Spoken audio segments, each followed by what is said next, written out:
Manu atiullaha wa atiur rasul wa ulil amri minkum fa in tanaza'tum fi syai'in farudduhu ila Allahi wa rasuli in kuntum tu'minuna billahi wal yaumil akhir dzalika khairu wa ahsanu ta'wila wa qala Rasulullah sallallahu alaihi wasallam fi riwayatin taraktu fikum amroini lan tadillu ma tamassaktum bihima kitaballahi wa sunnatur rasulih wa qala Rasulullah sallallahu alaihi wasallam aidan alaikum bisunnati wa sunnati khulafa'ur rasyidin al-mahdiyyin addu alaikum bin nawajid amma ba'd fa inna asdaqal hadits kitabullah wa khairal huda hudan nabiy sallallahu alaihi wasallam. Alhamdulillah, syukur kepada Allah Subhanahu wa taala yang telah memberikan kepada kita kenikmatan iman, Islam dan juga ihsan.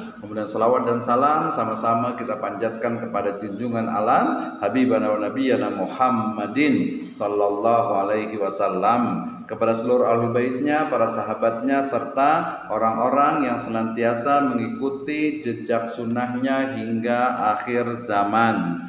Pertama, saya ucapkan terima kasih kepada seluruh pelajar di Muhammadiyah Islamic College Singapura yang masih setia bersama kita untuk belajar dalam subjek membahas kitab hadis. Ini adalah hari yang kedua dan kita akan belajar bersama terkait dengan perkembangan daripada hadis sampai tadwinul hadis. Nah, menurut saya ini penting sebelum kita sampai kepada main topik, yaitu membahas dirasah, ya, pembelajaran tentang kitab al-hadis, ya. Jazakumullahu khairan. Ini salah satu dari apa yang Nabi sallallahu alaihi wasallam sampaikan, ya, dikatakan ihris ala ma yanfa'uk, ya, wa dikatakan ihris ala ma yanfa'uk, maknanya adalah bersungguh-sungguhlah, ya, kita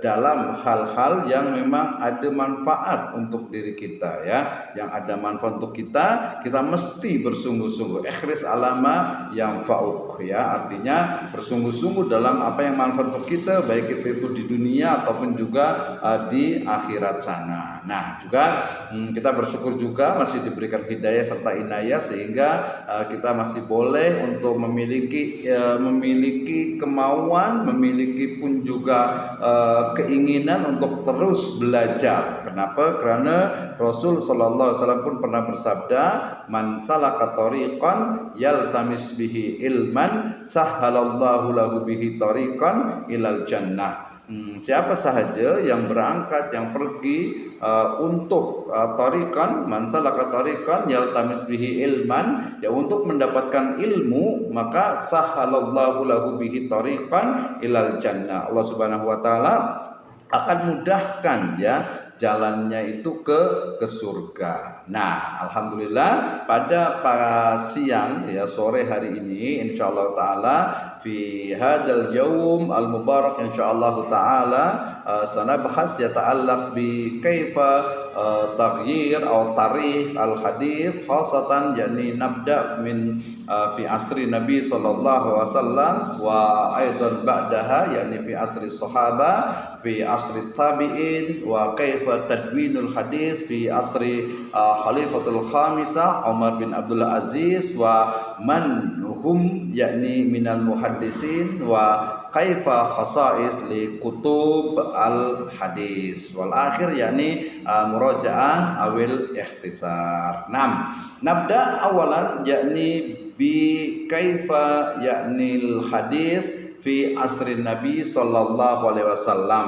Arafna, yakni fi asrin Nabi tusamma bil asrul wahyi wal takwin, ya. Jadi apa yang berlaku pada masa Nabi itu biasa kita sebut dengan asrul wahyi, yaitu masa-masa di mana wahyu itu dikatakan itu masih sedang berlangsung, sedang turun, sehingga disebut dengan asrul wahyi, masa-masa kewahyuan dan juga takwin, maknanya pengembangan ataupun juga pertumbuhan, ya, pembentukan. Kalau di Melayu ini pertumbuhan keutuhan daripada hadis, kemudian juga syariah Islam secara amnya. Nah, sebagaimana kita pahami bahwasanya hadis pada masa Nabi sallallahu alaihi wasallam ya itu adalah kemarin ma'utifa ila Nabi sallallahu alaihi wasallam min qaulin au fi'lin au takririn au sifatin ya,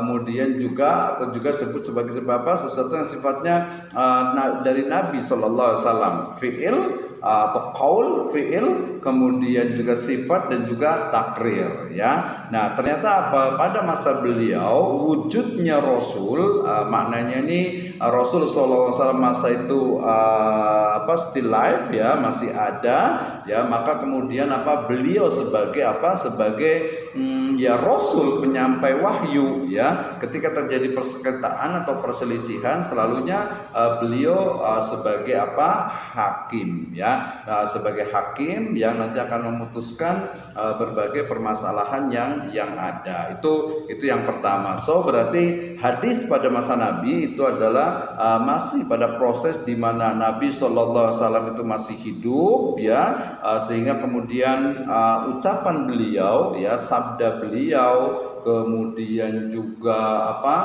sesuatu yang beliau lakukan, amal beliau ya, kemudian juga bagaimana sifat ataupun fisikal daripada Nabi ya, dan juga khosoisnya ya, serta nanti takrir ya, amalan yang dilakukan oleh para sahabat yang kemudian didiamkan oleh Nabi. Ini adalah asrul wahyi wa takwin, sehingga kemudian ya ini menjadi satu sumber dalam Islam yang memang betul-betul dia qat'i. Jadi belum ada ilmu sanad, ilmu rawi dan lain sebagainya. Kenapa? Karena dalam satu riwayat pun dikatakan bahwa kullu sahabatin udul ya. Semua sahabat Nabi sallallahu alaihi wasallam itu adalah orang yang adil. Ya, orang yang adil maknanya dia memang betul-betul boleh untuk meriwayatkan daripada hadis Nabi sallallahu alaihi wasallam dan tidak ada jar di sana. Itu yang pertama, wujudur Rasul. 6.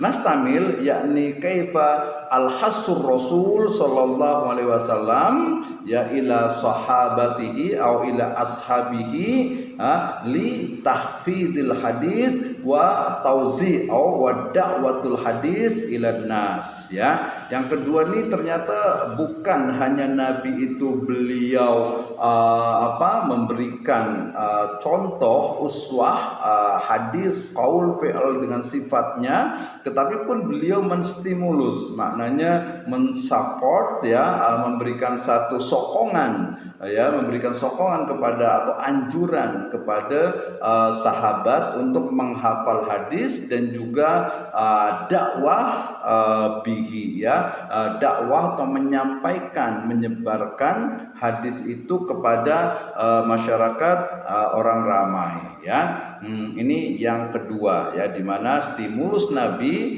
ya kepada para sahabat untuk menghafal dan menyebarkan hadis dari Nabi sallallahu alaihi wasallam. Nanti kita akan lihat dalam beberapa hadisnya. Nah, pun kita mesti paham bagaimana sebenarnya metode ya, cara Nabi sallallahu alaihi wasallam itu dalam menyampaikan hadis. Ya, apakah tadi kalau menyampaikan berarti dengan lisan ya, bil lisan ya, ama bil aqwal ya, au bil af'al, itu biasanya sahabat Nabi SAW itu ra'aitun Nabi sallallahu alaihi wasallam ya, ra'aitun Nabi nadartu ilan Nabi ya, dan lain sebagainya, yang menunjukkan bahwasanya Nabi sahabat itu melihat Nabi sallallahu alaihi wasallam. Nah, juga ya dalam metode ini berarti banyak ya, mulai dari Nabi itu beliau itu bersabda, misalnya wasiat daripada Nabi untuk Abdullah bin Abbas ya, kuntu radifa ma Nabi sallallahu alaihi wasallam faqala ya gulam inni uallimuka kalimat ihfadillah yahfadka ihfadillah tajidhu tujahaka idza sa'alta fas'alillah wa idza sta'anta fasta'in billah ila akhir. Maknanya apa?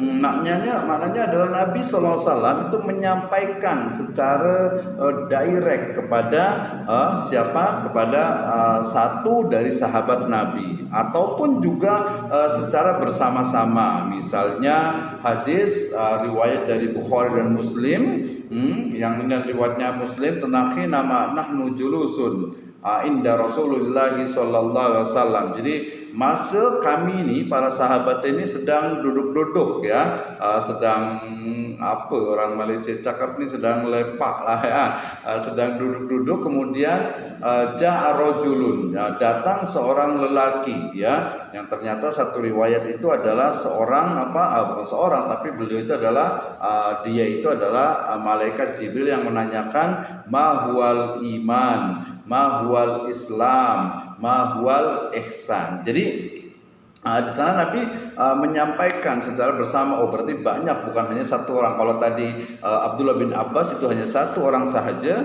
ya, kalau ini dia banyak. Pun juga banyak riwayat masa Nabi pun dekat depan masjid, terdekat masjid, Nabi SAW bersabda, saati rojulun min ahlil jannah, ya, akan datang ya di depan, di hadapan kalian itu seorang rojulun, seorang lelaki yang dia adalah min ahlil jannah. Ya, ternyata sampai 3 kali betul ada seseorang lelaki yang berlalu, yang berjalan di depan Nabi dan para sahabatnya. So berarti Nabi dan para sahabat itu sedang duduk dekat ataupun di depan masjid. Ini menunjukkan bahwa metode penyampaian hadis ini pun dia ada beberapa cara, ya, ada beberapa metode. Oke. Nah, pun pada masa Nabi SAW kita boleh tengok ternyata ada satu riwayat menyebutkan, nanti ada di lepas ni, yaitu la taktubu anni syai'an ghairal Qur'an aw siwal Qur'an wa may yaktub fal yamkhuh. Ini sudah saya baca 2 kali ini ya, insyaallah ada hafal. Tapi ternyata di sana ada istisna, ada pengecualian ya, ada beberapa sahabat yang tetap menuliskan hadis ya, tetapi nanti dipisahkan dengan ayat-ayat Al-Qur'an. Nah, dari sini kita boleh tahu bahwa ternyata kitabatul hadis fi asri Nabi sallallahu alaihi wasallam itu dia dah wujud. Maknanya dah ada beberapa sahabat itu yang menuliskan hadis ya dari Nabi sallallahu alaihi wasallam. Kemudian yang berikutnya ini ya, bahwa Nabi SAW masa menyampaikan hadis ni, tadi saya dah cakap ni, ada beberapa. Yang pertama adalah menyampaikan hadis dengan kata-kata. Maknanya dengan lisan beliau ya. Rasul SAW biasa melakukan pengajaran-pengajaran ataupun taklim ya kepada sahabat, dan bahkan dalam rangka untuk memudahkan pemahaman dan juga daya ingat para sahabat. Biasanya Nabi mengulang-ulang 2 kali. Misalnya pun ada seseorang yang datang kepada Nabi ya, beliau mengatakan, atau lelaki ini, orang ini mengatakan, ausini ya, berilah saya wasiat, berilah saya nasihat. Maka Nabi SAW bersabda, la taghdab ya, faraddada miraran la taghdab. Jadi diulang 2 kali, ausini, ausini, ausini. Jawabannya selalunya adalah la taghdab, la taghdab, la taghdab. Jangan mudah marah, jangan cepat marah. Itu maknanya ada pengulangan. So first method, cara yang pertama itu adalah pengulangan secara terus menerus. Nah, ini pun wasiat untuk kita sama-sama, untuk saya jugalah ya, maknanya bahwa ketika kita dengar, oh betul masa Nabi ini memang dah ada sahabat-sahabat ni, beberapa sahabat yang menuliskan hadis. Oh, saya ingat dulu Ustaz Abdurrahman pun cakap macam tu. Oh, samalah berarti. Nah, itu yang pertama. Jadi ada pengulangan, ada tikrar ya. Makanya dikatakan itu tabik tartaki ya, artinya ada iqraran, ada pengulangan ini maknanya review, kita balik lagi macam saya hafal masa dari mantar kata man salaka tariqan yaltamis bihi ilman sahalallahu lahu bihi tariqan ilal jannah. Innal halala bayyin wa innal harama bayyinun wa bainahuma umurun mustabihat. Nah ini pun kita dah hafal. Kenapa? Karena dah biasa, dah kita ulang-ulang, kita baca terus, kita dah hafal. So itu adalah untuk memudahkan daya ingat dan supaya mengingat-ingat. Dalam hadis Nabi dikatakan fadzakir fa inna dzikra tanfaul mu'min. Berilah peringatan. Kenapa? Karena dengan peringatan itu nanti akan ada manfaatnya untuk masyarakat. Oh, sekarang ini ada Dzulhijjah ya, sekarang Dzulqa'dah, nanti Dzulhijjah, nanti ada saum Arafah dan lain sebagainya. Itu ada pengulangan, termasuk pun dalam menyampaikan. Saya selalu mengulang-ulang kata-kata ma'udhifa ila Nabi sallallahu alaihi wasallam min qaulin aw fi'lin aw sifatin aw takririn ya. Nah itu yang pertama. Yang kedua adalah menyampaikan hadis melalui media tertulis ataupun Nabi SAW mendiktekan kepada sahabat yang pandai menulis. Nah ini biasa terkait dengan surat dari Nabi SAW yang ditujukan kepada raja ataupun penguasa ya, gubernur muslim. Nah beberapa surat itu tersebut berisi tentang ketetapan hukum Islam, tentang ketentuan tentang zakat dan tata cara peribadatan. Aslim taslam itu yang awal sangat. Lepas itu baru nanti ada aturan-aturan di dalam dalam ibadah ya, dalam zakat ya, kemudian saum, sholat dan lain sebagainya. So berarti dia ada yang sifatnya didiktekan oleh Nabi ya, berarti menulis. Nanti misalnya ada uktub li Abisyar misalnya. Nah itu satu contoh saja ya. Yang kedua adalah menyampaikan hadis dengan mempraktikkan secara langsung di depan para sahabat. Misalnya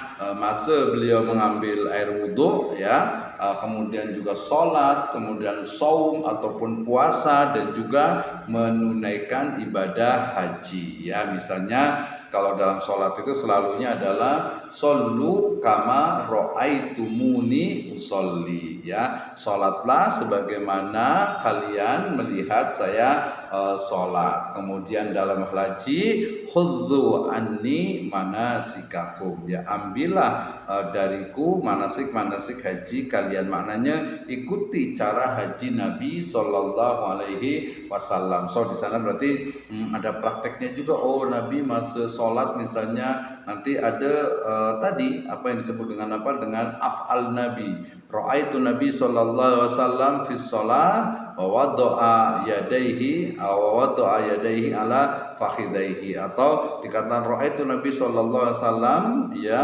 yusalli wa wada'a yadaihi ala sadri ya. Saya melihat satu dari sahabat ini melihat Nabi SAW itu sholat ya dengan meletakkan kedua tangannya di dadanya. So itu adalah af'al ya dari Nabi SAW, di mana beliau sholat itu ya meletakkan tangannya ya kemudian di dadanya ala sadri. Itu adalah contoh pun demikian ketika haji ya, umroh dan ibadah-ibadah yang lainnya. Ini yang pertama ya. Oke, jadi saya fokus kepada metode untuk lecturing dulu. Nanti kita boleh discuss. Oke, yang berikutnya metode pun yang kedua yang disebutkan juga adalah melalui majelis ilmu.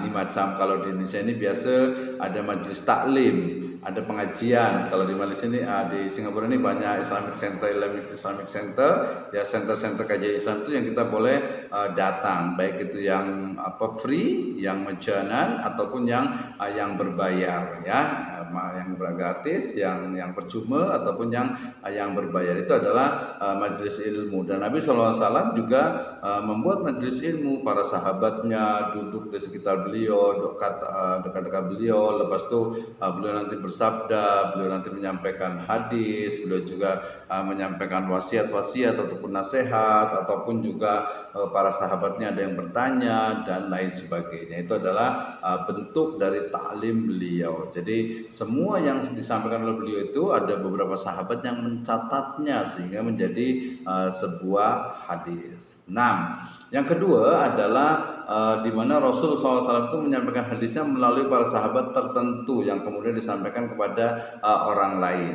Jika hadis itu disampaikan berkaitan dengan persoalan keluarga dan kebutuhan biologis, maka hadis tersebut disampaikan melalui istri-istri Nabi sendiri. Nah, ini salah satu hikmah kenapa Nabi SAW itu menikahi Aisyah ya binti Abu Bakar. Kenapa? Karena ya nanti beliau dengan satu lagi Ummu Salamah yang memang cerdas, yang kemudian merecord, maknanya ini bukan mencatat ya, maknanya ini meriwayatkan daripada apa yang Nabi SAW lakukan di dalam rumah tangga beliau ya. Misal misal nak mandi besar ya, atau mungkin masa tidur malam-malam ya, terbangun solat tahajud beliau ya, saum beliau. Ini tak ada yang faham kecuali ahli daripada Nabi ataupun family keluarga zaujatuh ya, istri-istri beliau yang faham terkait dengan ini, dan ini menjadi satu dari hikmah. Jadi cara yang kedua ini adalah beliau menyampaikan itu maknanya dengan lisan ataupun tindakan af'al ya, af'al beliau ya, sehingga kemudian af'al beliau sehingga kemudian beliau boleh diketahui dari keluarga ataupun family atau ahli beliau dan disampaikan nanti ke yang lainnya. Para sahabat pun sama, tadi banyak sangat yang satu, kemudian dari sahabat satu kemudian diriwayatkan lagi kepada yang lainnya. Ini yang kedua. Yang ketiga adalah melalui ceramah ataupun pidato, khutbah ya di tempat terbuka. Macam bila kita tengok nih misal di Haji Wada ya, ataupun di Fathu Makkah ya, di mana beliau menyampaikan tentang humanisme ya, kemanusiaan, tentang persaudaraan, tentang juga ummah ya, tentang juga kebersamaan, perlindungan terhadap orang-orang non muslim dan lain sebagainya. Nah, ini adalah satu dari cara beliau dalam menyampaikan hadis. Nastamir kita lanjutkan. Jadi ada melalui taklim, melalui perorangan baru disampaikan, dan juga di terbuka. Biasanya kalau di taklim masih terbatas, kalau terbuka nih semua orang boleh dengar ya. Oke, next. Nah, ada banyak tadi saya sebut dengan apa yang disebut dengan sahabat yang meriwayatkan hadis. Betul, tidak semuanya sahabat itu meriwayatkan hadis. Nanti ini terutama as-sabiqunal awwalun ya, jadi orang-orang yang lebih dahulu beriman yang mereka meriwayatkan hadis. Utamanya pertama adalah Abu Bakar ya, kemudian ada Umar bin Khattab, kemudian Utsman bin Affan, kemudian Ali bin Abi Thalib, kemudian Abdullah bin Mas'ud ya, nanti ada Ummahatul Mukminin, ada Aisyah, dan juga tadi Ummu Salamah. Demikian ada juga yang tidak bersama Nabi secara ini tapi kemudian dekat sekali dengan Nabi, macam Abu Hurairah, kemudian juga Abdullah bin Umar, kemudian ada Anas bin Malik, dan juga ada Abdullah bin Abbas ya. Nama-nama ini dekat sangat dengan Nabi. Macam Abu Hurairah selalu bersama dengan Nabi untuk mendengarkan ya sabda beliau, lepas itu beliau pun menghafalkan. Anas bin Malik pernah menjadi orang terdekat dengan Nabi dan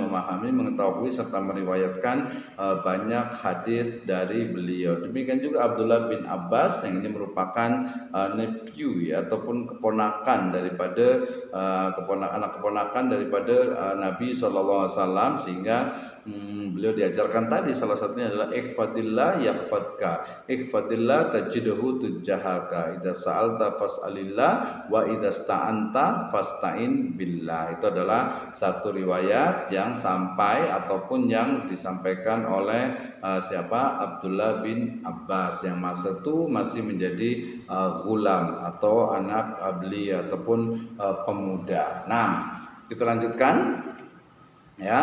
Kemudian ini ya, jadi ada sedikit salah paham terkait dengan larangan ya menulis hadis. Nabi SAW pernah bersabda, an Abi Sa'id al-Khudri anna Rasulullah sallallahu alaihi wasallam qala la taktubu anni wa man kataba anni ghairal qur'ani falyamkhuh wa haditsu anni wala haraj wa man kadzdzaba alayya qala Hamam ahbasuhu qala muta'ammidan falyatabawwa maq'adahu minan nar. Rawahu Muslim. Ya, bahwa Nabi SAW bersabda daripada Sa'id Al-Khudri, janganlah la taktubu anni, janganlah menulis, kalian menulis dariku, ya, maknanya la taktubu anni, janganlah kalian menulis semua yang datang dariku, ya. Wa man kataba anni, ya, siapa saja yang menulis dariku selain Al-Qur'an fal yamhu, hendaklah ia hapus, maknanya tulisan yang dia catat, yang dia type itu, ya, itu yang dari Nabi itu dihapus, ya. Kenapa? Dan ceritakanlah dariku dan tidak berdosa, ya. Wa haditsu anni wala haraj, ya. Jadi wa haditsu ini menjadi dasar tadi yang saya jawab itu, bukan hanya dia tidak boleh menulis, tapi bolehnya adalah wa haditsu.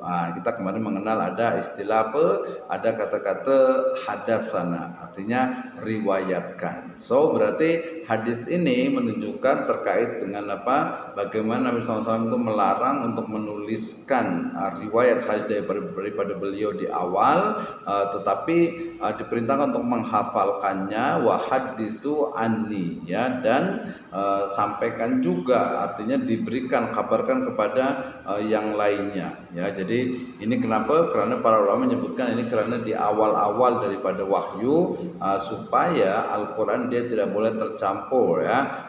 Dia tak boleh campur dengan hadis. Nanti ada yang tengok ini Al-Quran ke ini hadis, kerana hampir sama lah, apalagi bila dia itu adalah hadis qudsi itu, so dia memang betul-betul sama antara hadis qudsi dengan hadis dengan Al-Quran. Bezanya adalah bahwa hadis qudsi ini disampaikan oleh Nabi, ya, walaupun dia adalah memang satu wahyu dari Allah Subhanahu wa taala, termasuk juga teksnya, ya. Nah, ini adalah terkait dengan dengan larangan untuk menulis, tetapi dianjurkan untuk meriwayatkan dan juga menyebarkannya. Nah, kemudian ada tambahan di riwayat Muslim ini, biasa saya gunakan man kadzdzaba alayya muta'ammidan fajazaohu jahannam, atau man kadzdzaba alayya muta'ammidan, ya, falyatabawwa maq'adahu minan nar. Siapa sahaja,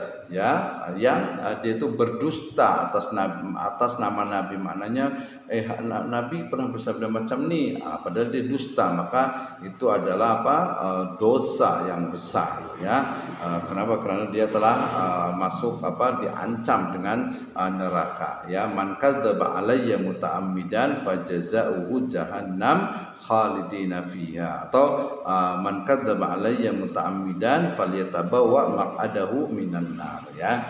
Siapa saja yang dengan sengaja, ya, berdusta atas Nabi SAW, maka hendaklah menyiapkan tempatnya di neraka. Nauzubillahi min dzalik. Nah, ini larangannya. Nah, tapi larangan ini tadi oleh para ulama sudah disebutkan bahwa ini hanya berlaku di awal-awal wahyu sahaja, supaya tidak ada pertukaran, tidak ada pertukaran ataupun jangan sampai salah ini hadis ke ini Al-Qur'an, ya. Tapi kemudian ada satu riwayat, ini dalam satu riwayat disebutkan ini adalah masa Fathu Makkah, ya. Fathu Makkah, Nabi SAW itu memasuki kota Makkah. And then kemudian ada beberapa sahabat yang mendengarkan apa yang beliau cakap, tapi ada juga yang dia tak boleh, ya, tidak boleh mendengarnya. Maka kemudian Nabi SAW bersabda, qala khataba Rasulullah sallallahu alaihi wasallam fi fathi Makkah, ya, ila akhirih illa an qala uqtubu li abi syatin, ya, tulislah dari Abu Syah, atau li Abi Syah, untuk Abi Syah, ya. Ini sebenarnya untuk, jadi kenapa? Karena dia cakap tuh Abu Syah ini dia orangnya adalah orang yang dia suka lupa, ya. So bila Nabi cakap macam ni, sekejap je beliau dah tersilap, dah lupa. So Nabi mintakan untuk tulis, ya, untuk Abu Syah supaya dia boleh baca, lepas tu dia boleh faham tentang hadis dari Nabi sallallahu alaihi wasallam. Uktub li Abi Syah. 6. Astamir, kita lanjutkan Ustaz sekalian. Ini saya agak ngabut sedikit supaya nanti boleh ada diskusi selepas salat asar ya. Tenang, kita masih ada waktu dalam 25 menit ya. Baik. Nah, kemudian tadi saya sudah cakap bahwa tidak semua larangan untuk menulis pada masa Nabi ini, menulis hadis pada masa Nabi ini, tetap saja ada beberapa orang yang tetap menuliskan apa jua yang keluar dari Nabi Shallallahu Alaihi Wasallam. Di antaranya adalah Jabir bin Abdullah ya, Jabir ya radhiyallahu anhu, di mana beliau telah menulis sebagian hadis dan juga mengirimkannya kepada Amir bin Sa'ad bin Abi Waqqas radhiyallahu anhu. Ini kita boleh tengok di Sahihul Muslim kitab Al-Imarah ya. Maknanya ada dari para sahabat, yaitu